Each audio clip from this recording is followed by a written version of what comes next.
As I'm sure you know, cancer is really the major public health problem of the 21st century. As we live longer lives, healthier lives, unfortunately, cancer catches up with many of us, and it's projected that cancer, both cases and cancer deaths, will increase dramatically in the next several decades. So that's the bad news, but the good news is that we know a lot about the molecular mechanisms that drive cancer. And in particular, in the past few decades, it's been worked out that cancer is driven largely, although not exclusively, by somatic mutations, mutations that accumulate in our genome after we're born. And these mutations are happening all the time, and most of them are sort of benign mutations, so-called passenger mutations. But a small number of mutations in the right parts of the genome can lead to cells grow uncontrollably, evade the immune system, do all of the nasty things that cancer cells do. So identifying these driver mutations is really one of the important things we need to do in order to understand cancer.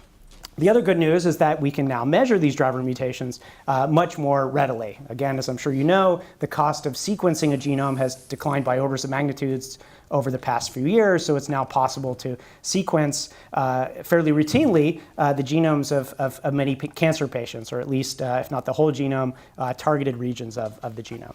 So around a decade ago, several large-scale projects were developed with this idea of using the decreasing costs of DNA sequencing to start to measure the mutations, the somatic mutations, in thousands, tens of thousands of cancer genomes. And one of these projects in the US, the Cancer Genome Atlas, many of you have probably heard of. This project just wrapped up.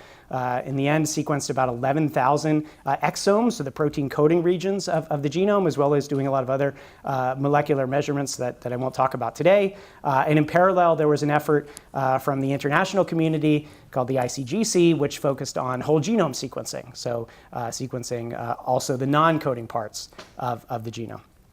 And so these projects have been very useful for sort of identifying the landscape of somatic mutations, but they're really just snapshots in time. They're measurements from one time of a patient, and cancer is a process that is changing over time. It's really an evolutionary process. These mutations that we measure are accumulating in a population of cells, and they're changing in response to various perturbations. As we treat cancer patients, we might also change their mutational landscape.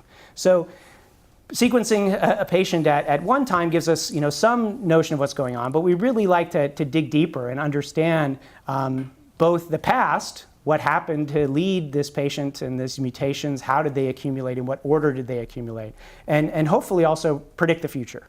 So if we think of computational challenges in cancer genomics, you can sort of classify them in these three ways. What we'd like to do is sort of infer the past. How did the present tumor that we measure get to be the way it is? What were the sort of sequence of mutations and other changes that happened? We of course want to measure the present and interpret those measurements. And ultimately, we like to predict the future. We'd like to know what will happen to this tumor if we treat it with various therapies. Those might be traditional chemotherapies, radiotherapies, they might be newer precision drugs, they might be newer immunotherapies. And in which combination should we design these interventions? So I'm not going to talk about the future part. I'm going to spend a lot of my time talking about inferring the past and measuring the present. And in particular, I want to focus on three questions. Well, there is a pointer. Okay, so first, just if we measure a tumor, nearly all of the sequencing that's done to date is of a bulk tumor sample, where we measure the tens of thousands or millions of cells we might extract from a biopsy. We heard a lot about these issues of bulk sequencing in Eran Halperin's talk this morning.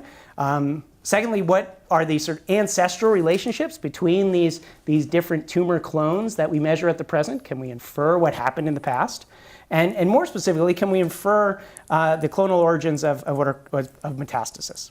Okay, so the outline is to tell you two main stories and a few more recent diversions. One is about metastasis, and there's a paper that was published earlier last year And the other is newer work on sort of looking more at a particular type of mutation called Copynumber aberrations and trying to do a better job of measuring these mutations at the present. You'll see why that's important as we go. Okay, so first, metastasis. So metastasis is a process by which cancer cells leave the primary tumor and migrate through the blood or lymphatic system to seed tumors at distal anatomical sites. And it's really important to understand this process because about 90% of the cancer deaths are really due to metastasis. Often patients don't die from their primary tumor. So we'd like to understand as much as possible about what actually are the mechanisms that lead cells, give cells the ability to seed tumors at distal sites. So traditionally, if we think about this process, it was thought of as a process where each metastasis was the result of a single cellular migration. There was sort of a single founder cell. Somehow this cell was able to go through the bloodstream and go to a new anatomical site and seed this tumor. And this is what's called the so-called monoclonal theory of metastasis. Now, though, with the ability to measure somatic mutations in different patients, several data sets have come out where we can measure not only the primary tumor, but also one or more metastases from the same patient. And now we can think of trying to apply algorithmic techniques to infer the past and really try to understand what does this process look like. And several studies over the past few years have done this, and the results have been quite fascinating. So this study from 2015 was a group that studied several patients, 9 I think in total, or actually 11 in total, prostate cancer patients where they had a primary tumor and metastases from multiple sites. And what they found was that the patterns of metastasis were much more complicated than that simple monoclonal seeding. In fact, in 5 of the patients, what they saw were multiple migration events. Here's just one patient shown in these 3 different views where the inference was that the primary prostate tumor metastasized first locally and then later in a second wave of migrations seeded metastases at other sites. And then somehow just my cells were migrating all over the place. Really complicated migration event. Same in this other patient, same in this third one. You can see now that this is not single migration events, but tumor cells sort of moving all throughout the body. Another recent study saw a similar thing in breast cancer, what they called multiclonal seeding. Slightly different picture. Here they're showing the primary tumor at the bottom, and the sort of thickness of this tree is trying to show you these cellular populations growing. And what you can see, for example, if we look up here, is that the kidney metastasis is sort of a result of multiple tumor clones in different colors that have somehow migrated from, I suppose, the rib at some point. Okay, so a very complicated pattern of metastases. Similarly, in ovarian cancer, where there was several patients that were sequenced, and they also inferred this sort of polyclonal seeding or polyclonal migration. So this has led to lots of discussion within the cancer community about really how much do we know about this process of metastasis. It doesn't seem to be such a simple, one-time event. In some of these studies, we have tumor cells migrating all over the place, back and forth between different metastases, going perhaps back to the primary tumor, so-called self-seeding. And so how can we sort of how can we say whether in any particular patient or across patients, whether there's been any type of particular seeding pattern? Could we say that, self-seeding is occurring, for example? So how might we do this, all right? Well, now that we, have measured the primary tumor in different metastases, we can, of course, find the somatic mutations. There's a lot of steps that I'm skipping in how we do that. Once we have those somatic mutations, we can use techniques from evolutionary biology, phylogenetic tree reconstruction, and we can try to reconstruct the past. And there's sort of a tree that we have. You see a so-called clone tree, which is showing you the relationships between these different populations of cells or clones. All right? But what's not revealed by this picture is exactly where did these migration events happen. And the reason is because we're sort of missing some information. There's really 2 processes going on here. One process is the process of cells dividing and mutating as they divide, and the other is the process of cells migrating. And while the cell division process can be represented via a tree, a cell divides into 2 daughter cells, the migration process can be much more complicated. In fact, in these cases that I was showing you with polyclonal seeding or reseeding, it's no longer a tree type of event. And so what we really could summarize the sort of migrations in the example I'm showing here in terms of this graph, where each directed edge indicates a migration event between these two, the pair of anatomical sites. And you can see on the right of the figure there that it's not a tree-like event. So what exactly is the relationship between these two processes? And can we infer one from the other? Well, there's one missing piece of information that we don't have. Even if we've constructed this clone tree perfectly from our data, if we know the complete evolutionary history of our tumor from mutations, we still cannot determine the migration history. Because the piece of information we're missing is that we don't know where any of the ancestral cells were located. So here I've indicated via colors the sites of each of these cells, and you can see that on this clone tree, the ancestral cells, we don't know where they are. That's not a measurement that we've made. We have to infer that. So every time we try to guess, we can say, let's try to infer where these ancestral cells are, and we can view that as sort of taking this clone tree and choosing a color, an anatomical site for the intermediate nodes. And once I've done that step, or I've chosen this color, I can then infer as I march down this tree. Every time there's a change in anatomical site, a different color on one of the edges, that gives me a new edge in this migration graph.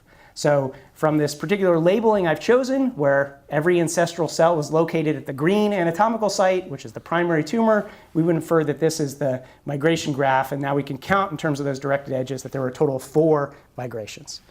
Okay, so then we could say, well, what's the perhaps best way to choose the coloring? And if we just take the principle of parsimony, where we think that a cell leaving the primary tumor, migrating through the blood or lymphatic system and seeding a new tumor is a very rare event, then that suggests that we should perhaps try to minimize the number of migrations. So we could try to find the labeling of the ancestral nodes of the tree that minimize the number of migrations. Okay, and this has been something we can actually compute fairly readily with existing algorithms from evolutionary biology. So this was done in the migration analysis in the ovarian cancer study that I showed you earlier. And here's just one example of one of the patients from that study, the clone tree up there on top, the labeling of the ancestral sites that was inferred that gave the minimum number of migrations shown there on the bottom of 13. And that's the migration graph. And what you can see is that the pattern is quite complicated. The primary tumor in green is the right ovary. In fact, in this patient, not necessarily wasn't even clear what the primary tumor was the left ovary, the right ovary. Here from this analysis, we assume that it's the right, we've inferred that it's the right ovary. And then we see that multiple cells leave the green right ovary on top, migrate to the small bowel, later migrate to the left ovary, and cells, from the right ovary are going to the appendix in brown. It's very complicated, right? All sorts of migration happening within the abdominal cavity of this patient.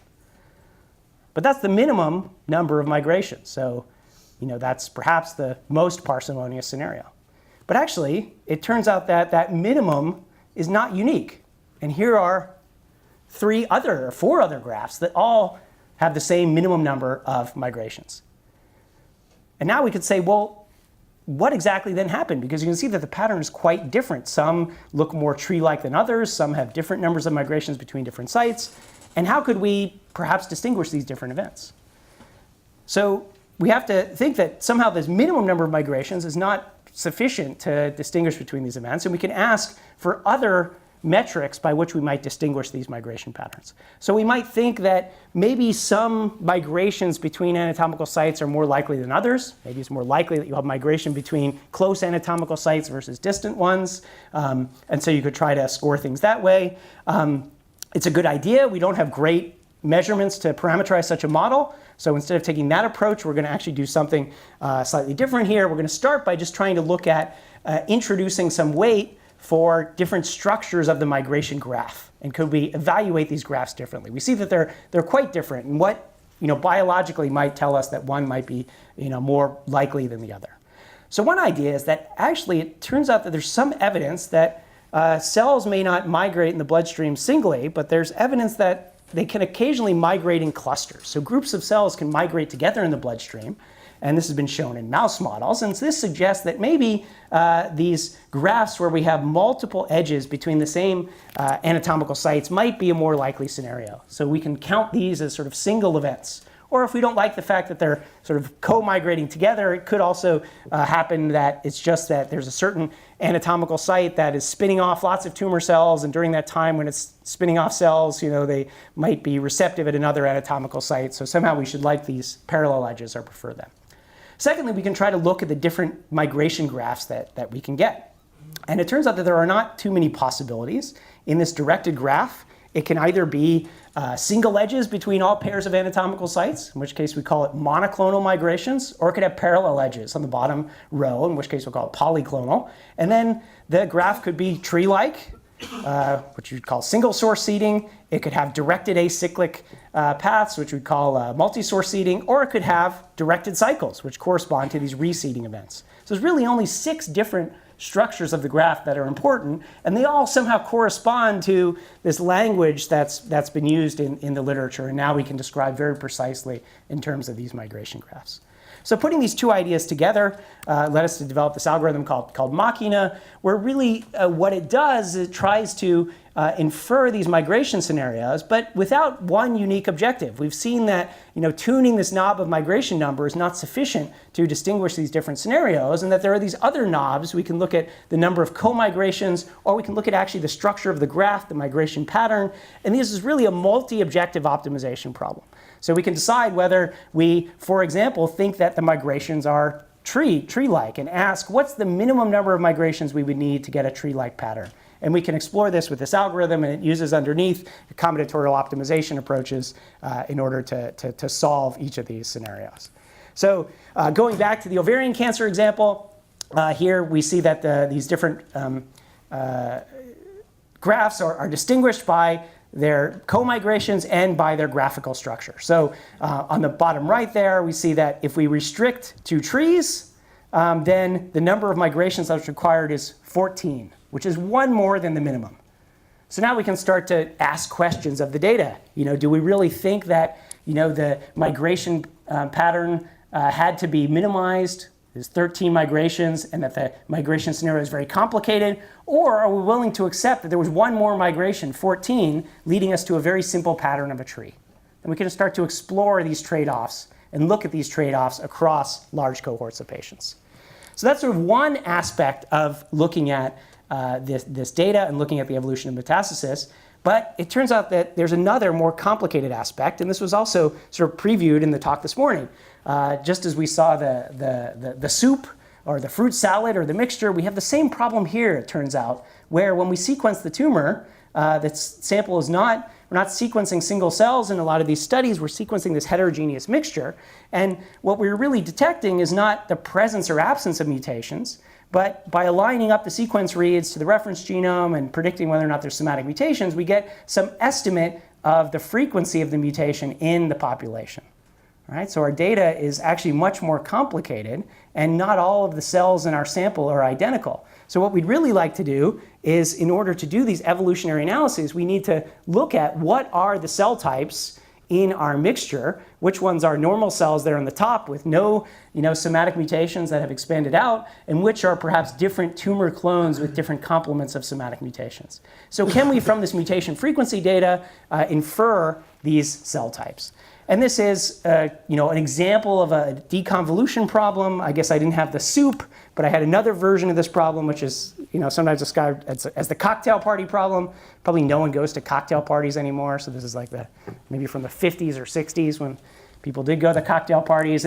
But at any rate, when you're at a party, many conversations are going on, and our brains are actually very good at separating out different conversations. We can listen to the conversation that's right in front of us, but we can also sometimes eavesdrop on other conversations. And our brains can sort of modulate between this superposition of all the voices going on. We can kind of modulate and listen in on different conversations. So this is an example of this deconvolution problem.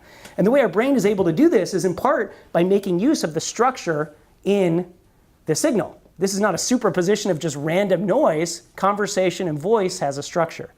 And so in solving this problem in the cancer context, we also have a structure, because these cell types are not random. They're actually a result of this evolutionary process.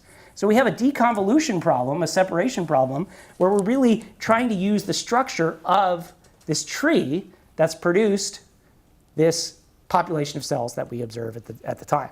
So we don't have a traditional phylogenetic tree reconstruction problem, which you'd have in traditional evolution, where you observe, the species at the present time, and for each phylogenetic character or marker there's colored triangles. You've observed, whether or not that mutation is present. You observe the leaves of the tree, and your problem is to infer the ancestors. Here we have a problem where, I guess, by analogy, instead of the DNA of individual species, we've got the DNA of continents mixed together, and we need to try to infer not only the tree, but also what the leaves are and which proportion each leaf is present in each continent.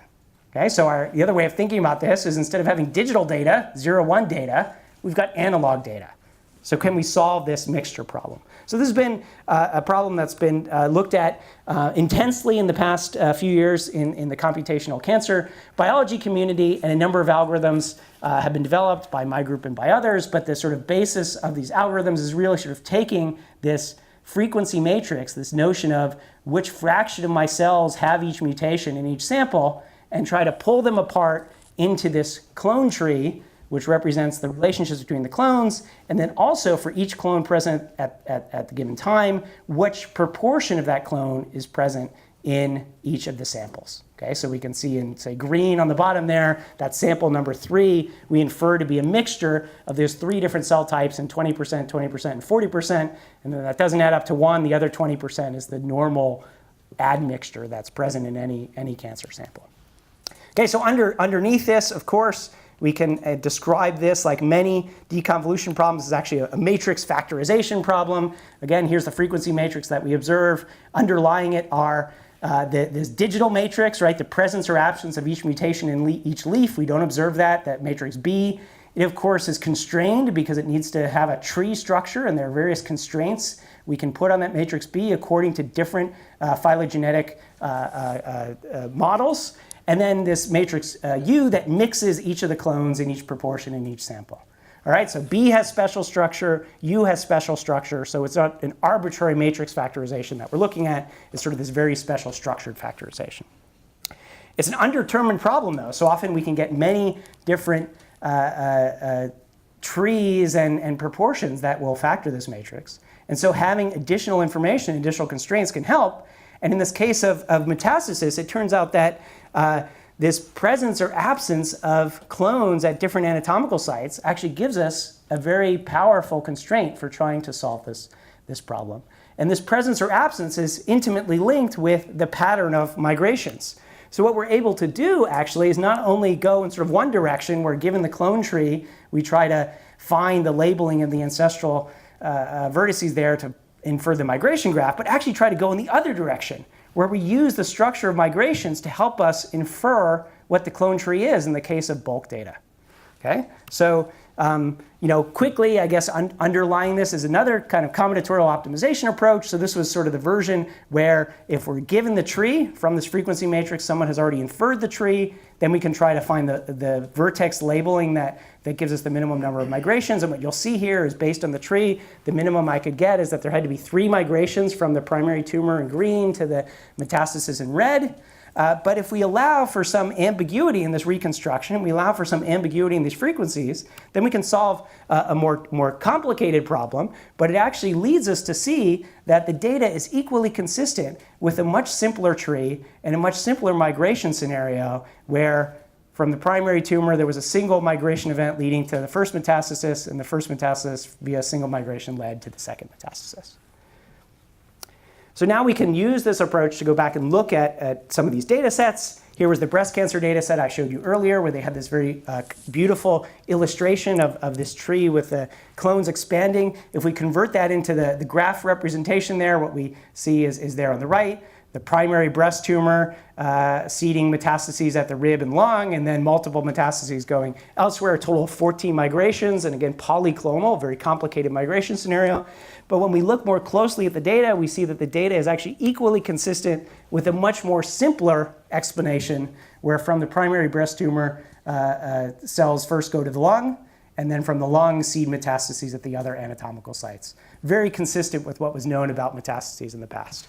So what we're seeing is that, in these complicated cancer genomics data sets, particularly from bulk tumors, if you sort of use an algorithm that isn't really tuned to the intricacies of this data, you can be led to very complex and confusing conclusions. And in this case, the result seems to be quite simple. And when we have the appropriate algorithm, we're able to actually recover these simple solutions. So this was the summary of the first part, this mocking algorithm. And I think the sort of idea here is that if you're going to suggest that migrations and metastasis is a very complicated event, you better have strong evidence for it. Essentially, you should reject the null hypothesis of monoclonal migrations before you start saying that things are complicated. And in order to do that, you really need to look very closely at what all the trade-offs are between the migration patterns and between the uncertainty in your data.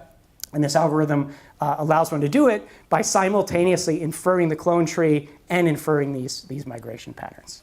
And this is really just a precursor to then understanding what the drivers of metastases are. Because if we want to go and understand what mutations, what epigenetic effect, modifications might have led to metastasis, we really would like to know, since we can't maybe directly observe it, what the metastatic cell was. And so the better we can infer what the metastatic cell was in one patient, we can then start doing this across patients in a cohort analysis and try to identify if there are common causes of metastasis, common mutations. And we're starting to do some of these studies now as the cohort sizes get large enough to do this. Again, this requires data from one patient of having primary tumors plus metastases from that same patient. And it's not a data set that's gotten to very large numbers yet. Quickly, I wanted to mention one other point, which is that in looking at this simpler scenario that we were able to identify, it was really dealing with the uncertainty in this clone tree construction, which was actually buried in the uncertainty in the mutations. And this anatomical site information gave us additional information in how to solve this deconvolution problem. And we realized recently that there's actually another example where we have some other structure in the data that's quite useful.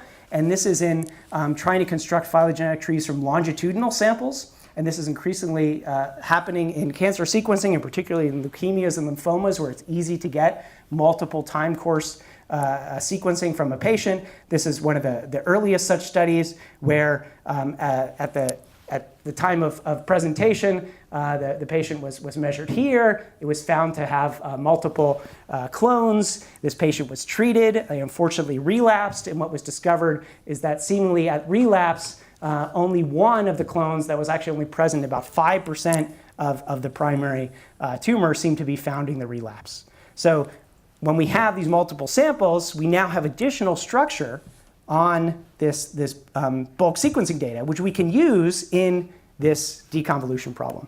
And what we found actually is that if one doesn't use this information and just tries to infer what the phylogenetic tree might have been from this bulk data, you can get strange cases where clones might disappear and reappear later. So what you can see here is this green clone that founded the whole tumor, disappeared at time point 1, and then came back at the second time point. It was at 7% frequency and then disappeared again. And the reason why this happened is because this deconvolution problem, this matrix factorization, was solved independently at each time point. And if we make use of the longitudinal structure of the data, then we can get more realistic scenarios that are consistent with longitudinal sampling. And so my students, Matt Myers and Greta Satas, worked this out just recently, and they developed this algorithm that they named Calder, which is sort of a clever acronym, I guess, for this longitudinal data. And this is available in bioRxiv and coming out in Recom. And I think when they told me the name and we were meeting later, and I said, it's very clever that you came up with a pronounceable acronym, which they like doing because it's very nice if you have a pronounceable acronym for your algorithm. Biologists are much more likely to use something that has a nice name. And I said, it's great, you got this pronounceable acronym. And they looked at me kind of strangely and they're like, oh, well, we named it after the artist, Alexander Calder, because these mobiles actually reminded us of the clone tree. And that's when I realized I was at Princeton and that I would have students that were much more cultured than I was and would think of these very crazy connections. So let me move on from there to talk about the second story quickly. And this is looking at Copynumber aberrations. So everything I've told you thus far was really about finding these trees and this mixture problem, and it's really for these single nucleotide mutations, where piled up from the individual reads, you could perhaps infer what the frequency of the mutations were. And that's only one type of mutation that happens in tumors. And in fact, most solid tumors have extensive copy number aberrations, which I'll show you in a second.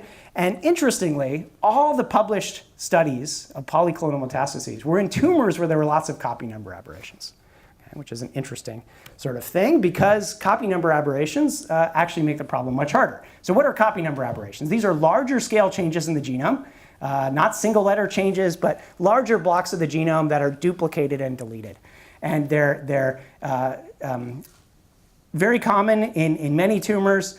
Here on the right, just showing, I guess, the genome as the vertical axes, different samples. What you're sort of seeing in red and blue there are regions of the genome that have either been duplicated or deleted. And so in some tumor types, you can see lots of red or blue, extensive copy number aberrations. And in particular, some of the tumor types I've told you about, like ovarian, over here, lots of copy number aberrations. Breast cancer, where we were seeing strange things, lots of copy number aberrations. And so the difficulty with copy number aberrations is they break this correspondence between the number of reads that cover a position and the number of cells that might have that mutation. Let me quickly show you how that might happen. Say we see that about 30% of the sequence reads that cover this location have the somatic mutation. Then we could explain that in perhaps two, and in fact more ways, but at least two. One way to explain that 30% would be that 30% of our cancer cells have, whoops, that's this one, a simpler one. 60% of the cancer cells make up 60% of our sample, and that the mutation is on one copy of each chromosome. Okay, so we have two chromosomes, one from the mother, one from the father, right? And so the mutation is heterozygous in 60% of our cells. The other way to explain that might be that one of the chromosomes has duplicated, which happens quite frequently, and that cancer cells only make up 40% of our sample, but with different numbers of mutations on each one. And I can't tell what the difference is if I don't know what the copy number state is at each locus in the genome. So what I need to know is how many copies of each of the two chromosomes are there at that location in the genome before I can do any of this types of analysis. Okay? And what makes things actually difficult is the case like this, where there's what's called a subclonal copy number aberration, a copy number aberration that's only in a fraction of the tumor cells. Okay, so here, half the tumor cells have a loss of the red chromosome and a duplication of the blue chromosome. Okay? So how common are these subclonal copy number aberrations? So two data sets, the one I've shown you for the metastatic prostate cancer patients, the one that had the crazy migration patterns, had subclonal copy number aberrations everywhere. Every single sample had a copy number aberration that was in only a fraction of the tumor cells and across a large part of the genome.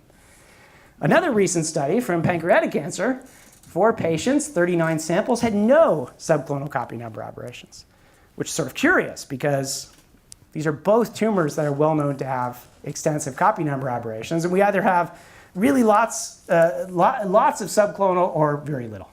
So why is sort of the difference? And part of the difference is that there's sort of another deconvolution problem going on here, which is the corresponding one for copy number aberrations when we have what we're trying to infer across the genome is the number of maternal and paternal copies of that locus. The data we have to do that is by aligning up sequence reads. We can count the number of reads in each window of the genome. That's called the read depth. Or we can actually count the number of reads that have each of the two alleles, maternal or paternal. And what we see is a shift in read depth or a shift in B allele frequency every time there's a copy number aberration. But when there's subclonal copy number aberrations, that state is not the same across all cells. So we've got a mixture of two different states. Here I see a mixture of 54% of the tumor cells are 1-1, 33% have a duplication of one copy of the chromosome. So 2 of the maternal and 1 of the paternal. So we have to solve a different deconvolution problem. Interestingly, this problem was solved one sample at a time. And now with the ability to measure multiple samples, we could say, why not analyze these samples together? Just as we did with single nucleotide mutations, where we did this matrix factorization, can we do a corresponding matrix factorization for copy number aberrations and analyze them together? So this was our initial goal. And what we sort of quickly realized was that it was actually quite strange in that although the idea of detecting copy number aberrations in cancer has been around for 15 years and there's dozens or more of methods for doing this, they all are sort of different, and it's kind of a crazy, wild jungle of ideas for how to actually do this. And so what we sort of thought to cut through this crazy jungle was that we needed to develop a hatchet. So we did, and it's an acronym again, for trying to do this in a holistic way, meaning we're looking simultaneously across samples and we're looking across the whole genome simultaneously. And what we ended up actually doing was rethinking a lot of the techniques that had been developed in this literature previously for looking at copy number aberrations.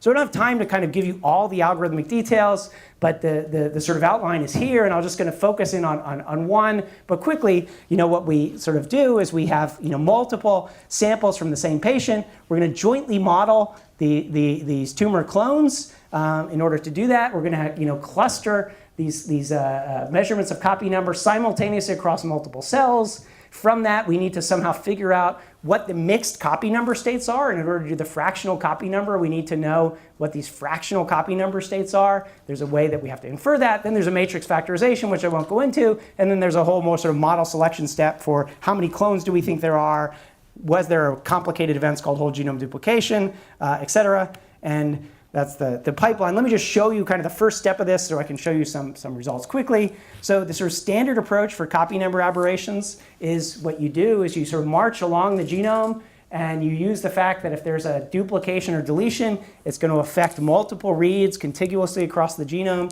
So you use a segmentation approach, you use a hidden Markov model, you use something that models these local correlations, either in read depth space or in B allele frequency space. What we did instead was we actually looked globally across the genome, combining these two different signals in this sort of 2D plot. And then you can start to see across the genome that there are clusters of the same copy number state.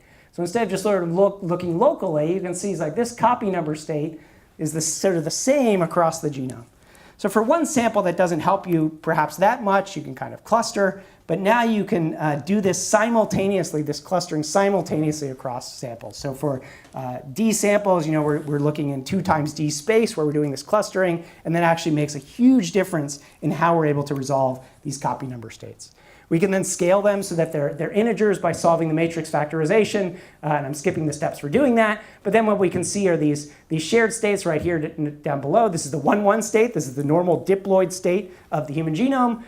Here's the loss of one copy of one chromosome, so it goes to the 1-0 state. We can see that it's preserved across these samples, and we can see these states that are preserved across all tumor samples and are present in 100% of the cells in those samples. But then we can see these intermediate states, like here in green, that sort of move between samples and actually end up being in between the integer states. And these are these sort of subclonal copy number states that we're actually able to find. So on simulated data, we first checked how we were doing compared to the other algorithms for detecting copy number aberrations or subclonal copy number aberrations.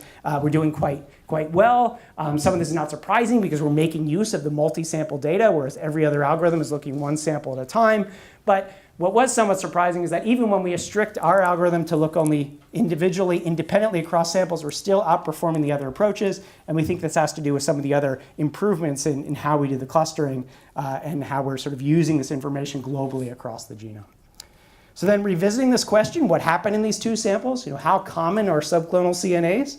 So here we see that, again, subclonal everywhere, subclonal never.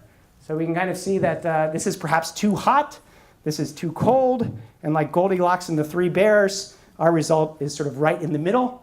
We think it's sort of the just right temperature of the soup because we find subclonal sometimes. Okay? So in this prostate cancer data set, we're able to see that about half of the samples had evidence of subclonal copy number aberrations. Here we can see them in purple. In black here are these sort of clonal states, the corresponding integer values of the copy number, and in between states in purple found by our algorithm and by the algorithm that we used in the study called Battenberg. But this other algorithm, Battenberg, is finding subclonal everywhere. And in the cases where it's finding these subclonal events in green, they're right on top of the things that look clonal. So it seems like it's somehow overfitting the data. And you can actually see on these copy number plots, the green and the black do not seem to be any different in terms of their read depths. So some amount of overfitting that we're getting rid of. And interestingly, when we go back to the metastasis and looking at metastasis, we see that actually in Copynumber, now we can also find evidence for polyclonal migrations, but only in 3 of the 5 samples that were originally published in this paper. And it turns out to be the same 3 samples that we were also inferring were polyclonal by the Machina analysis using single nucleotide variants. So we think that the polyclonal is not as extensive as was reported in this study. What about the pancreas? So in the pancreas, there was no reports of subclonal Copynumber at all, and we seem to find quite strong evidence for subclonal Copynumber in some of the samples. On top there, you see sort of the example with the labeled states. You can see these intermediate states are the evidence for the subclonal. We look across the genome. We see that although we haven't used global information about clustering across the genome, you can see that these colors are in contiguous segments of the genome, so that we're getting back the local information, although we haven't used it. In top there, you see the clone proportion. So we're sort of inferring that this pancreatic sample, which was from a nodal metastasis, a lymph node metastasis, has 2 clones in 42 and 27% of the samples, in cells of that sample. When we look at 2 other samples from the same patient, there's the nodal metastasis in top, the lymph node met. On the bottom are 2 liver mets from this same patient. And what we see is that these 2 liver mets seem to have 1 each of the clones that were in the lymph node metastasis. It actually totally makes sense in terms of the anatomy and in terms of what we know about migrations. Migrations first to the lymph node, and then from the lymph node going out into the liver in 2 separate migrations. Also, interestingly, this sample that marked there, 28%, this is actually endemic of what happens in pancreatic cancer. The tumors are very diffuse, so the samples you get tend to have high normal admixture. Only 28% of the cells here are even tumor cells, and what we're able to see is that by using multiple samples, we can actually separate out these Copynumber states. So if we were just looking at that 28% sample, you can see that those colors start to, they're right on top of each other. We would not have distinguished them using that one sample, but by pooling information from the other samples from the same patient, we're able to get this story. Whole genome duplications, I don't have time to say much about, but I'll say that we do find some evidence of polyclonal migrations in this pancreatic cancer sample. So there we are, the summary for Copynumber, aberrations, this new algorithm hatchet that allows one to look at multi-sample. And so the next step is then to sort of unify these 2 approaches and look at SMBs and Copynumber aberrations simultaneously and get better reconstructions of the evolution of the tumor. And then looking forward, of course, measure and interpret the present is still actually useful, and the technologies for doing this are changing, and our purview of what we want to measure and interpret at the present is expanding.